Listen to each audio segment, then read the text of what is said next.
சிவராத்திரி அப்படிங்கிறது ஒரு விழா இல்லைங்க, நம்மளோட மனசை கட்டுப்படுத்துற மகா விரதம். விரதம் அப்படின்னு சொன்ன உடனே சாப்பிடாம பட்னி கிடக்கிறது, நைட்டு தூங்காம கண் விழிச்சு கோயிலுக்கு போயிட்டு வந்தா மட்டும் போதும் அப்படிங்கிறது இல்லை. இதோட தத்துவத்தை உணர்ந்து மனமுருகி சிவனை வழிபடும் போது அந்த சிவனோட அருளால நமக்கு வேண்டிய வரங்கள் அனைத்தும் கிடைக்கும் அப்படிங்கிறது தான் ஐதீகம். சிவராத்திரி அப்படிங்கிறது சிவனுக்கு ரொம்ப பிடித்தமான ராத்திரின்னு சொல்லுவாங்க.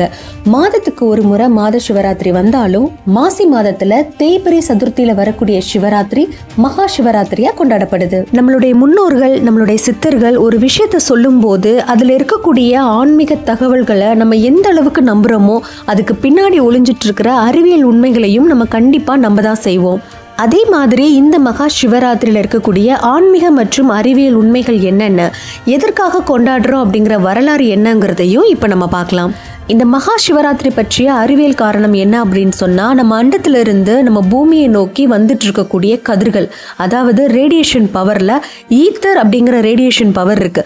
இந்த ஈத்தர் பூமியை நோக்கி 24 ஹவர்ஸும் வந்துட்டு தான் இருக்கும். இந்த கதிர்வீச்சாற்றல் மனித உடல்ல படும்போது பயங்கரமான புத்துணர்ச்சி கிடைக்கும் அண்ட் உடல்ல நிறைய நன்மைகள் கிடைக்கும் அப்படின்னு சொல்லப்படுது. இந்த ஈத்தர் ரேடியேஷன் பவர் மாதத்துக்கு ஒரு முறை, அதாவது அமாவாசைக்கு ஒரு நாள் முன்னாடி வரக்கூடிய சிவராத்திரி அன்னைக்கு இதனுடைய ஆற்றல் வந்து கொஞ்சம் அதிகமாகவே வெளிப்படும் அப்படின்னு சொல்லி சொல்றாங்க. இந்த ஈத்தர் ரேடியேஷன் பவர் பூமியை நோக்கி வரும்போது 2 வடிவத்தில் வந்தடையும். ஒன்று வந்து ஃபால்ஸ் டைப், இன்னொன்று வந்து ஸ்ப்ரிங் டைப்.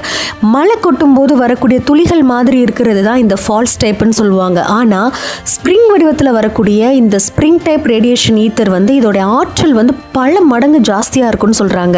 இந்த ஈத்தர் ரேடியேஷன் பவர் மாசத்துக்கு ஒரு முறை சிவராத்திரி அன்னைக்கு வரும்போது ஃபால்ஸ் டைப்ல மட்டும்தான் வரும். ஆனா தமிழ் மாதத்துல மாசி மாசத்துல வரக்கூடிய தேய்பிறை சதுர்த்தியில வரக்கூடிய இந்த மகா சிவராத்திரி அன்னைக்கு ஸ்ப்ரிங் டைப்ல இதோட ஆற்றல் பல மடங்கு ஜாஸ்தியா வந்து வெளிப்படும்.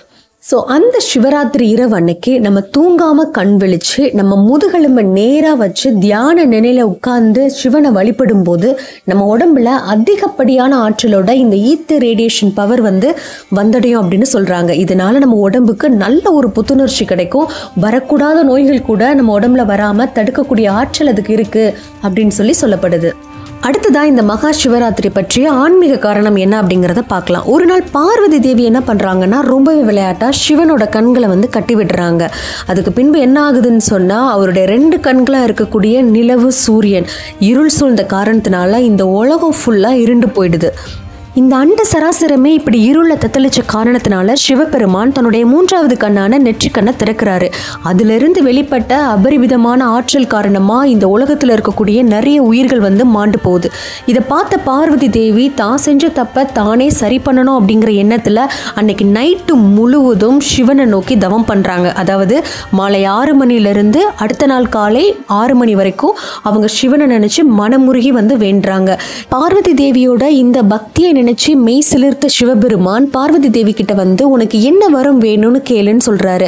இதை கேட்ட பார்வதி தேவி, இந்த மாதிரி மாதம் வரக்கூடிய சிவராத்திரி அன்னைக்கு நைட்டு முழுசும் தூங்காம உங்களை நினைச்சு மனமுருகி வேண்ட பக்தனுக்கு அவங்க கேட்ட வரத்தை நீங்க கொடுக்கணும் அப்படின்னு சொல்லி வரமா கேட்கிறாங்க. இதை கேட்ட சிவபெருமான் பார்வதி தேவி கேட்ட மாதிரியே அவங்களுக்கு வரம் கொடுத்ததா சொல்லப்படுது.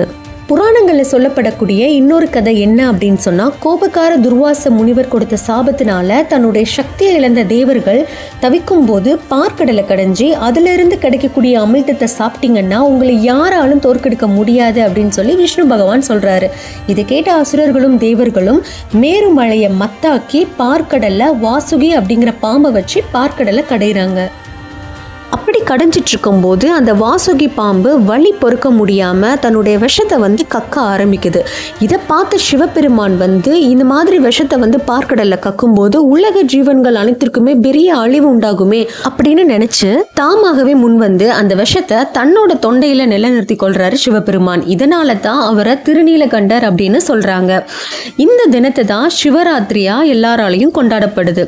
அதுலயும் இந்த பூலோகத்துல இருக்கக்கூடிய உயிரினங்களுக்கு வர வேண்டிய அழிவை தனது தொண்டையில நிலைநிறுத்தி உலக மக்களை காத்ததுனால அன்றைய தினம் அவரை நினைச்சு மனமுருகி கண் விழித்து தரிசிக்கும் போது நம்ம செஞ்ச பாவங்கள் எல்லாத்துல இருந்தும் சிவபெருமான் நிலைநிறுத்தி நம்மளை நல்வழிப்படுத்துவாங்க அப்படிங்கிறது தான் ஒரு பெரிய நம்பிக்கையா இருக்கு.